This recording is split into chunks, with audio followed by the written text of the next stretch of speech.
everyone, and thank you for joining us on WPTV.com and all of our streaming platforms. This is Scripps National News Literacy Week, and I'm Michael Williams, joining you from the newsroom of WPTV News Channel 5 to talk about news literacy. How do we define it in today's world? My guest this evening, in alphabetical order, Antonio Fins, Palm Beach Post political editor, longtime face on To the Point, who you will recognize, and Patrick Franklin, President and CEO of the Urban League of Palm Beach County. And also with us tonight, we have Dr. Kevin Wagner, the political science professor and chair of FAU's Political Science Department. We appreciate all of you taking time to join us, and we hope also to have your comments that we can put to our panel here this night. We'll begin in alphabetical order. So Antonio, I'll begin with you, but really the same question for all three of you. We talk about news literacy, but I guess we'd start, how do you define that, especially in a world when everybody can be their own newsroom and you're as close as a send button from putting out your own version of the news? So from your perspective, how do we begin to have a conversation about and define what news literacy is or should be? Well, this is one of the more complex questions that us and we've all been dealing with in the last decade, 15 years, because of the advent of the internet, but also social media, where anybody's opinions can be, just basically rifled through the internet and then taken for fact when in reality they may not be based on anything more than just a hunch or a personal view, or at best and at worst something to be destructive and to be divisive on purpose.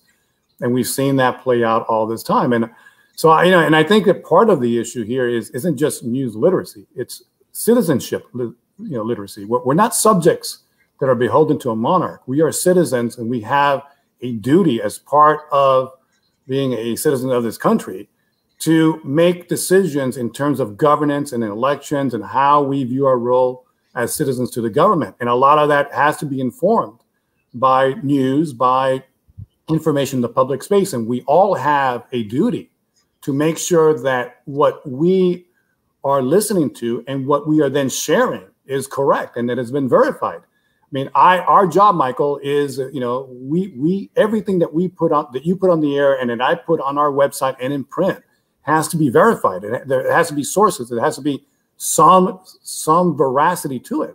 Much of what's on social media today has none of that. And I think as citizens, we have to be aware of that.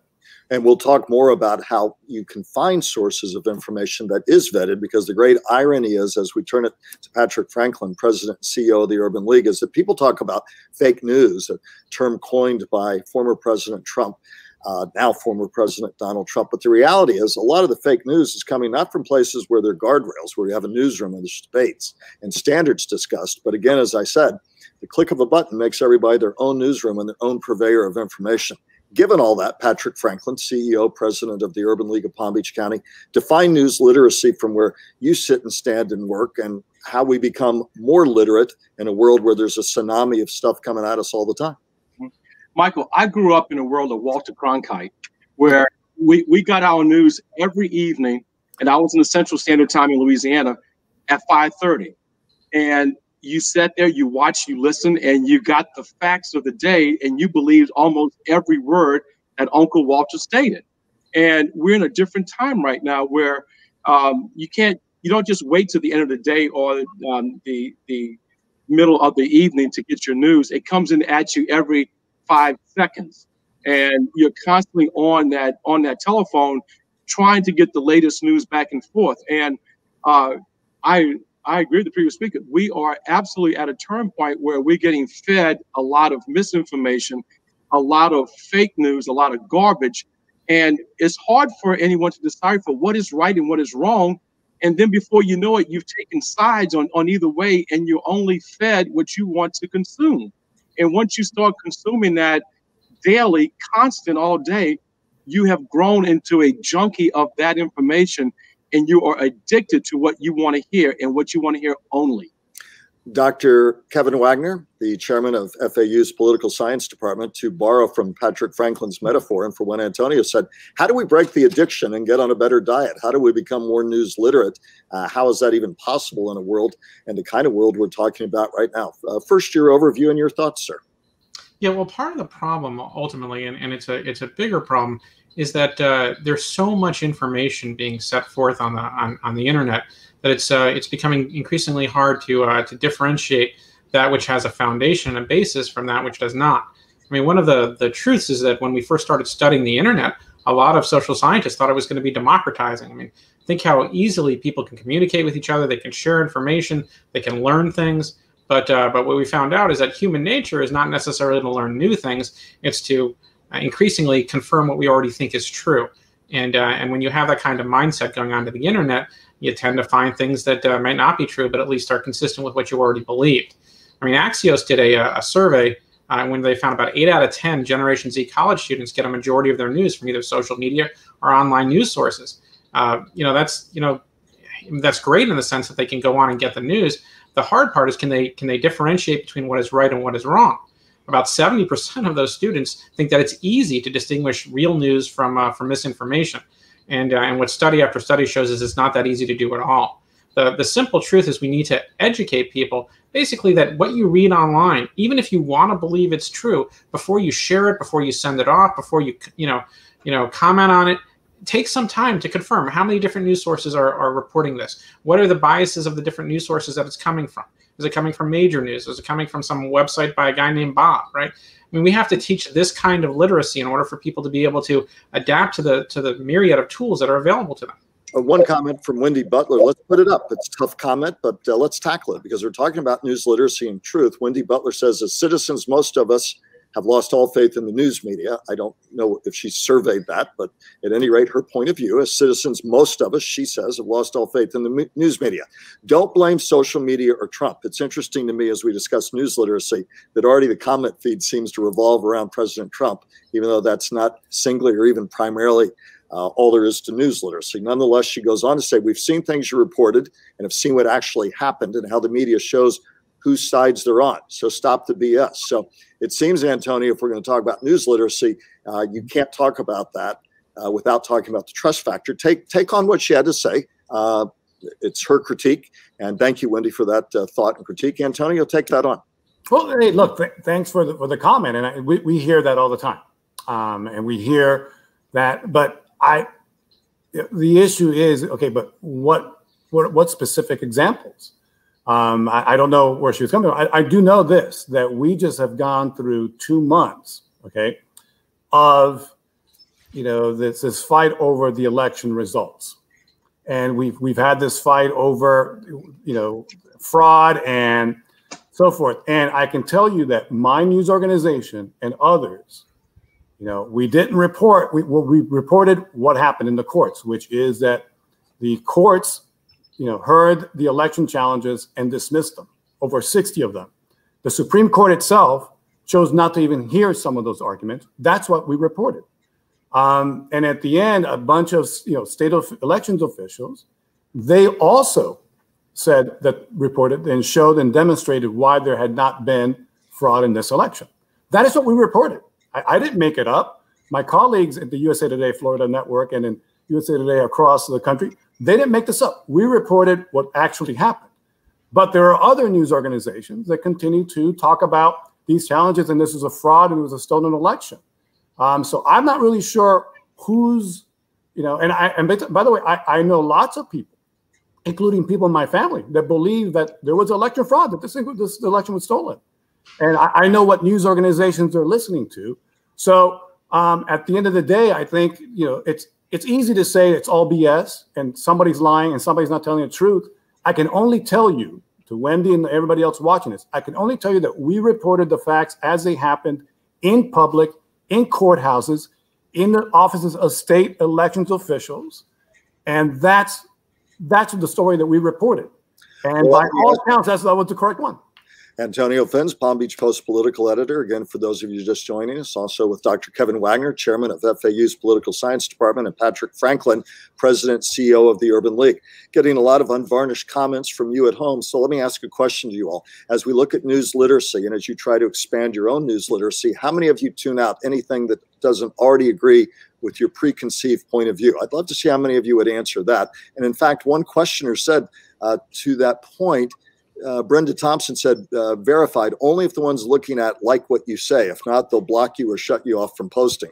I think there's some truth to that. We tend to silo ourselves on what we want to hear versus facts. And I know, Dr. Wagner, it's been used way too much, but Pat Moynihan once said, you're entitled to your opinions, but not your own set of facts. And yet now we live in a world, as we try to become more news literate, where people can't even agree on a set of facts. Many are calling it a post-truth world. And if you can't even agree on what the truth is and then debate how you want to change it, how you want to debate it, what do you want to do differently? Again, how do we get to become more news literate? First you, Dr. Wagner, then Patrick Franklin. Well, Patrick brought up before, Walter Cronkite. Traditionally, if you go back enough years, there were only 2 or 3 major sources of news. So we could argue about what the implications of what was being reported were, but we didn't argue a whole lot about what the underlying fact was. And for the news organizations, since they were broadcasting to a wide audience, they tried to be as wide as possible in the way that they did news. Now we sort of very much narrowcast, right? Depending on your point of view, there's some corner of the internet where there's a whole bunch of people that agree with exactly what you believe. And some of these things, are take on a life of their own. The hard part really, we can blame news organizations, we can blame people, and we can do all of that. But fundamentally, the problem really is in all of us, which is we want to hear things that are consistent with what we believe. We want someone to say, hey, you're absolutely right about this, and here's why. And when somebody says, hey, your facts might be wrong about this, what we want to do is we want to shut that out. In social science, we call selective reception, which is hearing what you want to hear, and cognitive dissonance, which is that uncomfortable feeling you get when somebody says something that's inconsistent with how you want to see the world. What we have to do is we have to recognize that that's part of human nature. And we have to also point out, sometimes when we hear something, we may not like it, but it might be true, right? And so let's give it at least a hearing, right? Let's listen to the facts and see whether or not we can confirm that with other sources. We can confirm that with different platforms and distributions. And before we share anything, let's make sure before we share it that we've spent some time confirming that what we're sharing is actually based in some kind of understanding or factual basis. Patrick Franklin, President and CEO of the Urban League, continue to jump in on the conversation. Again, and I know it's tough and we're not going to solve it in a half-hour or so discussion, but if the theme is the Scripps National News Literacy Week, and we're going to run a piece in a minute that talks about the dangers of unchecked social media. And I know for some of you commenting, you're like, but the reality is a lot of the fake news is coming from unchecked sources. I work in a newsroom where, believe me, every day people asking, who'd you talk to? Where'd you find that out? How did you vet it? Did you double or triple source it? On and on and on. But nonetheless, I would continue with people said, you know what? And CJB says, quote, we can pull her quote up, news illiteracy. CJB says at the bottom there, Jane, there we go. Jason, news illiteracy truly runs rampant. And I think a lot of people would agree, ergo why Scripps is talking about national news literacy. Again, I challenge all of us to think, how do we get there, though? Given all that we've set out, given the parameters all of you have described, Patrick, how do we get there? Well, I think one of the things that we have to look at, Michael, is that what are we teaching our children right now, and what can we learn from them as they are going through such a strong barrage of information so quickly. And believe me, our children, our youth have more resources. They know more places to get news, and they don't get it from where we get it. We may go to the conventional MSNBC, Fox, CNN, etc. They go to other platforms that you and I have not even heard about, and that's where they gather their news. So I think it's a teaching process, it's a learning process, and we need to understand what our youth are looking at and how they're looking at it, and ask the questions. What do you think is real? And then question them on how did they derive at that point, and maybe we as adults and older adults can learn from that and maybe have a more open mind. I know for myself, I have to go from my comfort zone, and I'll just be free and outright and say my comfort zone, CNN and MSNBC, to go into Fox, but I have to, because I want to understand and see what is going on just a little broader across from what my narrow vision is trying to look at. So I intentionally tried to broaden my space. But I really think we need to look at what our children are looking at. And I'm not saying children 8 and 10 years old. I'm looking at middle schoolers and high schoolers and trying to find what they see as fake and real news, and ask them the hard questions. How did you get there? Let me run for all of you, and you'll be able to hear it as well, gentlemen. Then we'll pick back up with you, Antonio Fins. A little piece that our National Bureau did this week, and it's about the dangers of not double-checking and vetting what you're hearing and seeing at all times. It's interesting. Take a quick look.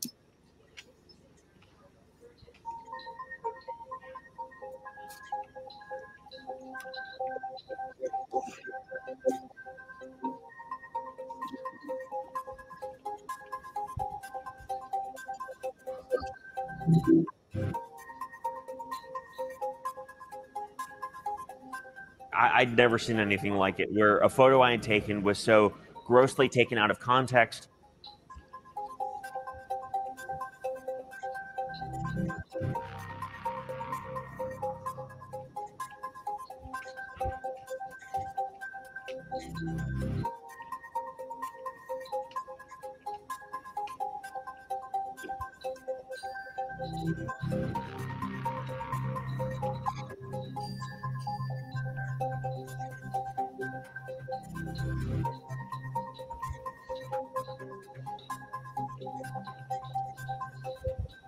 We believe that there is a large chunk of people in this country who care about getting accurate information.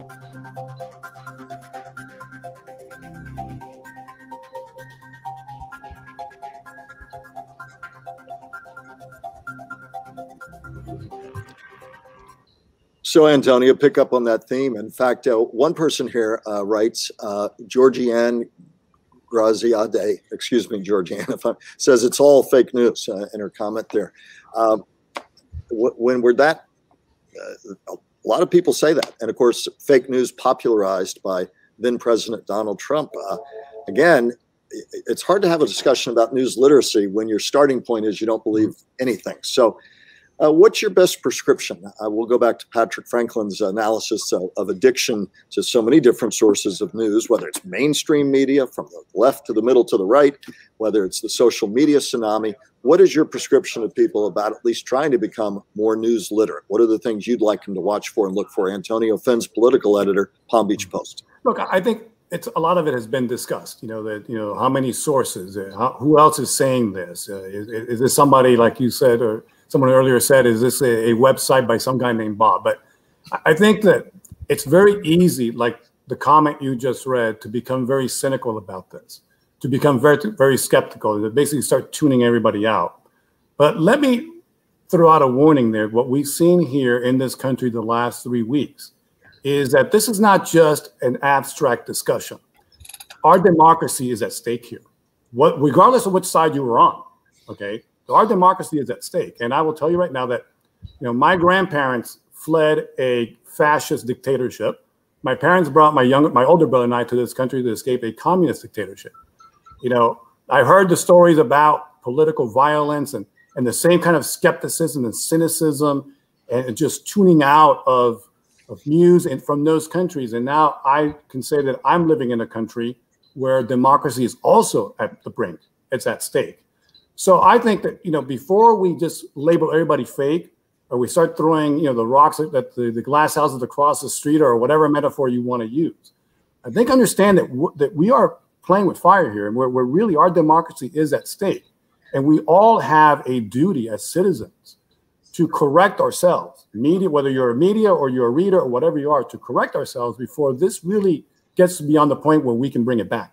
Antonio, should we be, it's amazing how many comments I read, people, mainstream media, they don't trust mainstream media. And yet some of the very same people who don't trust mainstream media will go to a social media feed with no verification. Oh, I believe that, but not a Palm Beach Post, not a WPTV, not a Wall Street Journal, conservative, or a New York Times liberal.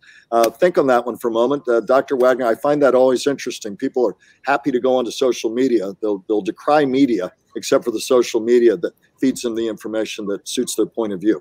Your thought and take, and what is your 5-point plan for breaking the addiction and at least becoming more news literate? May not like the news you're always hearing, but becoming more literate about factual, provable, accurate news. Well, I think part of the solution is to recognize that it is human nature to want to hear things that are consistent with what you already believe. And it is human nature to gravitate towards that. That's part of what we didn't understand when the internet became very popular, that objective news wasn't the thing sought out. It was news that was consistent with predispositions. There was an interesting story an election cycle ago, that a blog poster posted this picture of ballots and boxes and basically wrote this story suggesting that these were pre-filled out ballots that were sent to, I think it was in Ohio or somewhere like that. And after some investigation, what they determined was it was a picture from the United Kingdom during the one of the referendums they had. There wasn't even in the United States, let alone in this election, let alone ballots filled out for our own election. And when they finally did an interview with the guy that put this stuff up, they said, well, why do you do this? Why do you put this stuff up? And his answer was, well, I tried doing news at first, but nobody wanted to read that. I wasn't getting any traffic. I started to get a lot of traffic when I put sensational stuff up, scary stuff up, and all of a sudden people are coming. I was making money on my website. The sad part is he didn't seem terribly apologetic about it, but that's sort of, he was answering the demand that we had to get this kind of stuff, even if it wasn't true. And so, the first thing we have to do, the start we have to do, is recognize just because we want it to be true doesn't mean it's true. And let's take a step back and see, maybe sometimes these things are put up here just to get us, clicking on things and to get us moving across the internet. We have to start solving it within ourselves. And Patrick Franklin, your thoughts? Well, when you go online right now, Michael, and you see so many different ads that are attached to the website that you may be searching for news, and it's very addictive. I mean, you see things on that will pull you away from the news, and you follow a rabbit hole to follow stuff, and then you realize that's not real. That's an advertisement, and people are looking at how we can invade our society now with news, real or unreal. Who don't live in this community, don't live in this country, live in other parts of the world, and they see it as a game, and they see it as opportunity to be seen in other places. So we have to be very, very, very, very shrewd on how we identify our news source and then verify the information that they're giving us. Like Antonio said, through multiple sources. I mean, you have to keep your eyes and ears open. You can't just follow the one path that's being sent in front of you. Antonio, I'm curious, within the newspapering industry and media in general, Palm Beach Post perhaps involved in something, what kind of news literacy projects are you seeing in your part of the industry in the push to help make people more aware, and give them the ability to have a more understanding of the barometers of whether the coverage is something they like or not, coverage that at least they can say, okay, I can use this as a touchstone, then I can have my opinion. What kind of projects are going on right now, industry-wide? Yeah, well, I can tell you what we're working on. It's part of the Post, and also we're part of the USA Today network, and I am actually the Florida leader for a what's called the Facebook Fact Check program, and we are working with Facebook where we select a number of posts that are getting a lot of traction, getting a lot of sharing, and then we perform the fact check for them. And we explain whether the post is correct or not, and we bring in the sources and the reality of it. And then part of that is we reach out to the original poster if we can find out who that was and explain it to them. And I think that's an effort that we're trying to work with social media to try to bring some control over this. Although I think one of the areas that I think our media, we just, our side of the fence, I think that we've done a terrible job here is that, whether you think I'm fake or not, there are certain standards and certain rules and certain regulations and, and case law that I am regulated by, that I have to abide by. And that the Palm Beach Post and WPTV both have to do this. Because we are called publishers. A lot of these social media sites are not publishers, they're aggregators. In other words, what they're saying is, everything you want to post on, you post on it. We don't have any ownership. We don't have any role in it. So you can't sue us. As opposed to where Michael and I work. If we take, I saw a Facebook fact check that I was fact checking today, that if I ran in the Palm Beach Post, I would be sued for libel, defamation, and if I said it, I'd be sued for slander. But on that site, no problem. Go at it. And that's one of the issues that I think that we as a profession need to explain, that, everybody should be playing by the same rules. Facebook, Twitter, all the social media platforms should play by the same rules we play. And yeah, you can say I'm fake news. You can call me whatever you want. but I stand by everything that I write, everything that my reporters write. The social media sites can't do that and won't do that. So I ask you, who's really true here and who's not? Well, I think that's an excellent point. And when I go out and talk to people, I bring up the very guardrails that you talk about, Antonio. And I also agree we need to do a better job about the guardrails you and I have to live by if we want to continue to work in the journalism profession. And frankly, I wish people would put the same kind of scrutiny on social media and these one-off comments that are made as they do on quote-unquote mainstream media.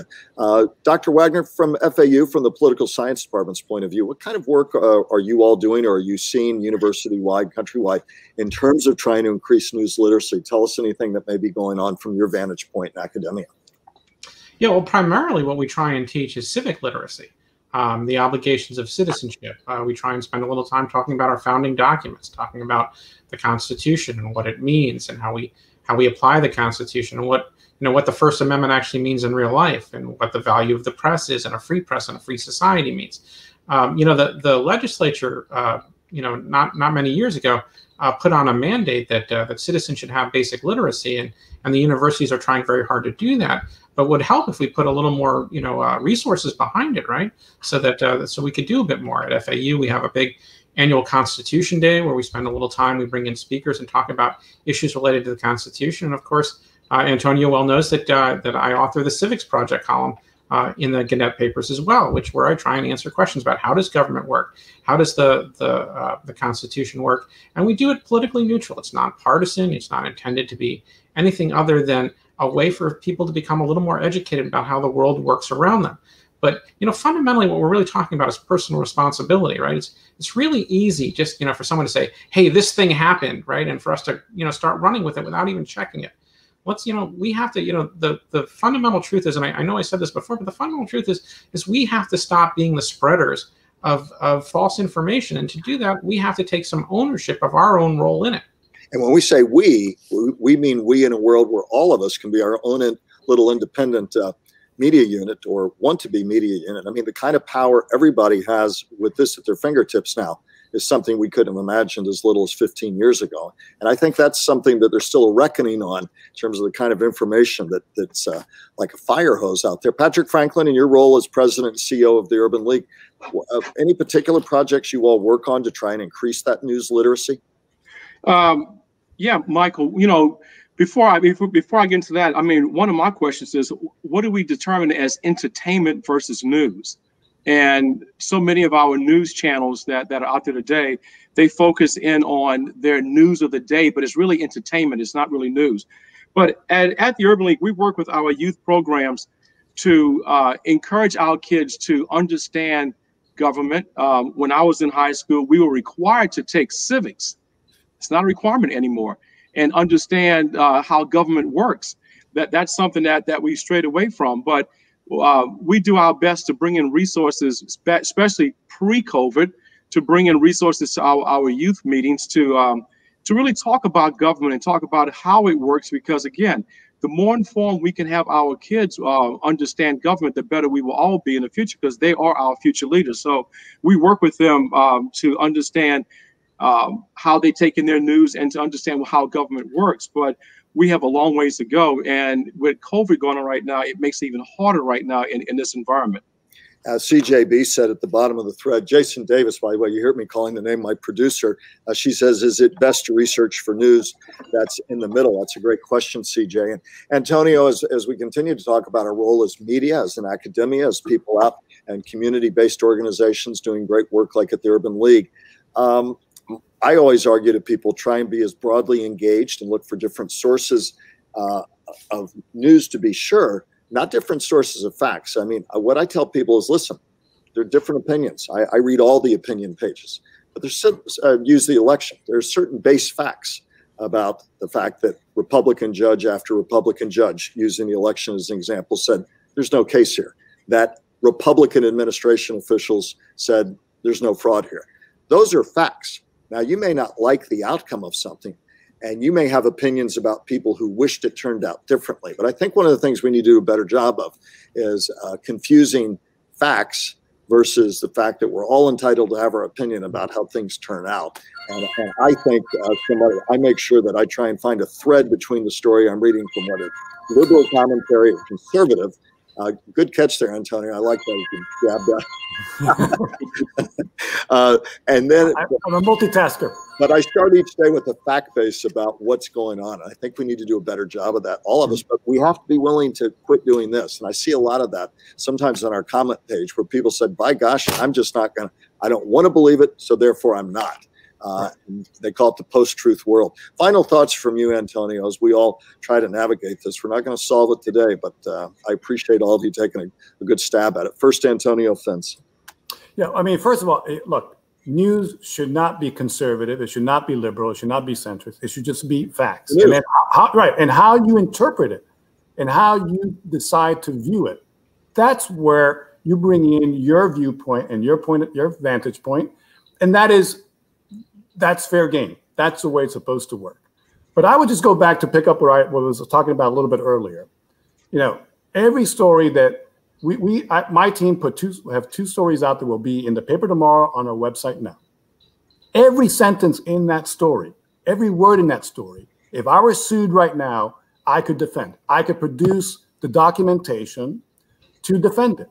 So my question to everybody out there is, when you share something, ask yourself, if you were sued by over that post, could you defend it? Have you done the homework on this? Have you verified it? Are you certain that the sources that gave you that information are legit, that they're accurate, that they have a track record of producing sound, verifiable news? You know, ask yourself the same question that I have to ask myself as an editor about the stories that my team produces. And I think if we all did that, you know what? I bet you it may not solve the problem, but it'll get a lot closer to a solution. Asking ourselves the source of that news. It's such a great thought, Antonio, and thank you. Patrick Franklin, final thoughts from you. Patrick Franklin, President and CEO of the Urban League of Palm Beach County. Michael, 3 points. Identify where you're getting your news, verify the facts of what you're getting, and help others to understand what the facts are. And I'm hopeful that one day we can get to a shared area of factual news, that in order for us to verify what we're seeing, that we can go to the fact checker online quickly, and or it's posted right there with what you're trying to see, to help us all digest information that we're getting so quickly. Well, and I think listening to you all, facts put us where we are. Verifiable facts. Facts are where we exist. Opinion journalism is about where we might like to be based on that set of facts. And I think we need to do a better job of not confusing the two. Unfortunately, we've become a world where it's all seems opinion-based and very little or not enough of the analytical work that Antonio and the Palm Beach Post and many others do extraordinarily well that we try to do at WPTV. So I would say to you at home, and then we'll finish with Dr. Wagner, the facts, as they say, are the facts. Opinions are about taking that set of facts that are agreed upon from verifiable sources, then saying, how would I like to change so we can move forward and perhaps get to a different place? And, you know, simplistic, but frankly, I think more analysis, less opinion, and reading at least from some same sheet of music, as Antonio Fens and Mr. Franklin pointed out eloquently. Dr. Kevin Wagner will give you the final word, as you're at the back end of the alphabet here. But Dr. Kevin Wagner, political science professor and chairman of the FAU Political Science Department. Sir? You're giving me flashbacks to kindergarten. Wagner is always at the end of the alphabet. That's right. Williams is behind that. You know, I want to come back to something that the others have said. There's a difference between news, opinion, and entertainment. Mm-hmm. And I think increasingly we've pushed all of them together in a way that when someone gives an opinion, we go, well, that's horribly biased. Well, opinions are biased because they're opinions, right? Understanding that there are some places in the news where people give opinions, especially the evening shows on cable news, the editorial page in a newspaper, those are opinions, right? They're intended for us to, you know, agree or disagree with. News is not opinion. It's based on facts. There can be bias in news, right? Which is, you know, one bias is deciding what to cover and what not to cover. But that's why we have to be broad in the kinds of sources that we look at, right? We have to be, you know, we have to cast a wider net to get a full understanding of what's going on in our world from time to time.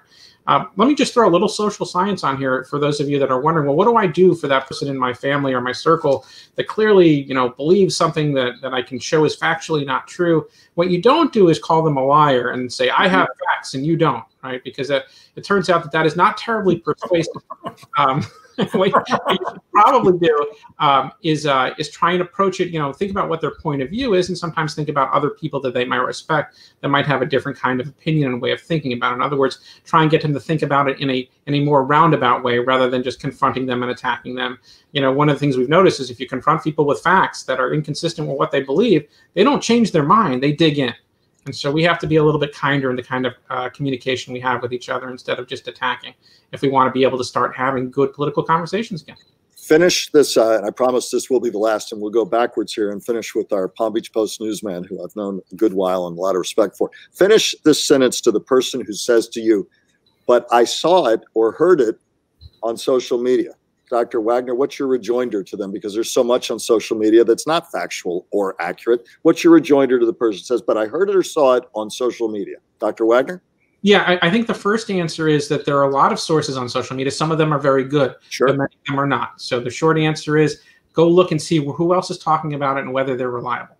And Patrick Franklin? I was going to say the exact same thing and say, did you see it again somewhere as soon as you saw it the first time? And Antonio Fins will give you the Palm Beach Post political editor, because I know you and I hear it all the time. Well, I heard or read about it on social media. The rejoinder? Well, first of all, I needed Kevin's tips about not calling people a liar before Thanksgiving and the holidays. But I think, look, my quick response would be, yes, but did you check it out? Mm-hmm. And I think that's been the theme of this conversation. Check it out from verifiable sources. Have conversations, all entitled to opinions, but check out verifiable sources of facts, analytical information that the likes of the Palm Beach Post and television stations like WPTV do. Patrick Franklin, love the work you all are doing with youth. And as always, Dr. Wagner, the work you all are doing at FAU to help broaden this conversation. Never going to solve this stuff tonight, but I think you give all of us something to think about. And I'll leave it on a positive comment. CJB says to all of you, great subject. Thanks for the professional expertise. Keep up the great work. And I would say, I would say the same to all three of you. Thanks for helping us take a stab at it on this Scripps National News Literacy Week. And now back to our regular programming. Have a great evening, gentlemen.